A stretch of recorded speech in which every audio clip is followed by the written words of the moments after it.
warahmatullahi wabarakatuh. Bismillahirrahmanirrahim. Alhamdulillahirabbil alamin. Assalatu wassalamu ala asrofil anbiya'i wal mursalin wa ala alihi wa ashabihi ajma'in. Amma ba'd. Pemirsa yang berbahagia, pemirsa yang insya Allah dirahmati oleh Allah Subhanahu wa ta'ala.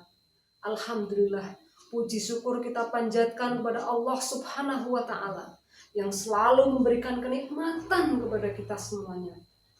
Nikmat iman, nikmat Islam, nikmat kesehatan. Nah, itu semua dari Allah Subhanahu wa ta'ala. Sholawat, salam mari kita panjatkan terhadap junjungan kita Nabi Agung Muhammad Sallallahu Alaihi Wasallam.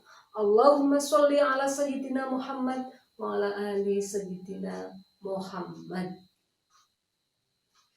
Pemirsa yang berbahagia, dalam kehidupan kita sehari-hari, kita selalu memanjatkan doa kepada Allah Subhanahu wa ta'ala agar kita diberi kenikmatan. Yuk, siapa coba di antara pemirsa yang tidak meminta kenikmatan? Gak ada, semuanya kepengen dikasih kenikmatan oleh Allah Subhanahu wa ta'ala. Karena dikasih nikmat itu pasti senang. Nah, dan yang diminta itu juga sesuatu yang menyenangkan. Itulah nikmat. Ya, itulah nikmat. Dan nikmat yang terbesar adalah nikmat iman Islam. Itu semua berarti sudah dimiliki oleh kita umat Muslim. Nikmat iman dan Islam. Akan tetapi, mengapa seseorang itu merasa berat untuk mengekspresikan dari kenikmatan itu? Sebetulnya sebuah kenikmatan itu kan berarti yang menyenangkan. Nah, kalau sesuatu yang menyenangkan sudah kita terima, otomatis kita memanifestasikannya baik dari ekspresi wajahnya, ucapannya, perbuatannya, itu kan hal-hal yang baik gitu. Apa ada orang yang senang tapi terus peranginya, ekspresinya sesuatu yang tidak baik gitu loh? Kan tidak. Kalau senang mendapat kenikmatan, ekspresinya itu juga actionnya gitu. Actionnya juga hal-hal yang positif. Rasulullah juga menjelaskan dalam sebuah hadis yang diriwayatkan oleh Imam Muslim bahwa seseorang itu sebetulnya akan merasakan nikmatnya iman apabila terdapat 3 hal. Yang pertama, man radiya billahi rabban wa bil islami dinan wa bi Muhammadin rasulan. Seseorang akan mendapatkan nikmat iman apabila ada 3 hal. Yang pertama, ridho Allah sebagai Rabb-nya, sebagai Tuhan. Mengakui tidak ada Tuhan selain Allah Subhanahu wa ta'ala. Yang kedua, Islam sebagai agama kita. Yang ketiga, mengakui Muhammad Sallallahu Alaihi Wasallam sebagai utusan Allah. Nah, 3 hal itu sudah ada dalam diri kita kan? Sudah ada. Berarti kita sudah merasakan nikmatnya iman. Kalau sudah merasakan kenikmatan, seharusnya ekspresinya, kemudian actionnya itu adalah hal-hal yang positif. Nah, tetapi mengapa kadang-kadang yang nampak keluarnya itu bukan ekspresi, bukan action positif? Oh, ternyata dari kenikmatan iman itu ada sesuatu yang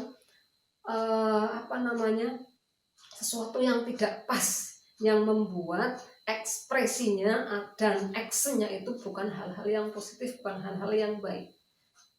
Ibnu Qayyim, seorang ulama besar, menjelaskan ada 3 hal yang membuat seseorang itu berat melaksanakan ibadah. Nah, beratnya itu ternyata karena ada penyakit hati. Nah, sekarang 3 hal yang membuat sakit hati itu, ya, ada 3 hal yang mengobati. Nah, jadi tadi kan ketika mendapatkan kenikmatan kan ekspresinya, actionnya seharusnya hal-hal yang baik, yang positif. Nah ketika ekspresinya, actionnya bukan hal-hal yang positif, kenapa? Nah menurut Ibnu Qayyim ternyata karena ada penyakit hati. Nah beliau membuat suatu tips untuk menghilangkan sakit hati itu. Yang pertama, menjaga kesehatan, menjaga kekuatan mental. Mental kita perlu diperkuat. Dengan cara apa? Ilmu pengetahuan. Carilah ilmu seluasnya, sedalam-dalamnya tentang ilmu agama. Sehingga kita nanti ringan. Ya, karena ngerti dasarnya, kita biar bisa tidak takut. Katanya begini, katanya tidak boleh begini, begitu. Katanya kalau begini jadi begitu. Nah, katanya. Makanya cari ilmunya supaya tidak katanya lagi. Nah, itu. Kemudian kalau secara fisik kan juga seperti itu. Ketika seorang fisiknya sakit, itu perlu nutrisi, makanan gizi yang bergizi sehingga nanti kuat. Nah, kekuatan fisik. Tadi kekuatan mental dengan ilmu. Yang kedua, menghindari dari sesuatu yang memperparah penyakit itu. Ya, itu dengan cara menjauhkan dari perbuatan dosa, maksiat. Nah, sehingga hati kita tidak semakin sakit.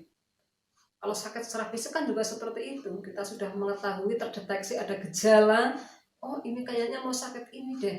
Katanya ini kayaknya mau sakit ini deh. Nah, kan terus berusaha untuk menjauhi segala hal-hal yang akan memperparah dari gejala itu. Kan seperti itu.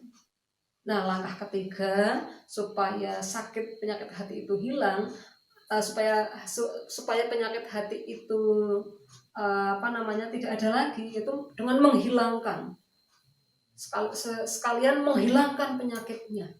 Ya, itu dengan cara memperbanyak istighfar, atau mungkin kurang tepat ya dengan cara sholat taubat, atau mungkin kurang tepat lagi ditambah dengan memperbanyak sedekahnya dan lain-lain. Itu dalam rangka menghilangkan sakit penyakit di hati itu. Secara fisik pun kan seperti itu ya, untuk menghilangkan penyakit ahlinya, kemudian dari deteksi ahli itu nanti akan diberi obat untuk menyembuhkan penyakit fisik itu secara dosisnya, itu sesuai dengan tingkatan penyakitnya. Itu kalau penyakit fisik. Kalau penyakit hati tadi seperti itu, kita ukur sendiri, karena untuk menyembuhkan penyakit hati itu orang itu sendiri yang bisa mengetahuinya, tingkatan sakit hatinya itu seberapa dalamnya. Nah, obatnya harus bagaimana, itu orang tersebut yang mengetahuinya. Sekian pemirsa, apabila banyak tutur kata yang tidak mengenakan, yang salah hilaf, mohon dimaafkan. Akhir kata, astaghfirullahaladzim billahi fisabilil haq. Wassalamualaikum warahmatullahi wabarakatuh.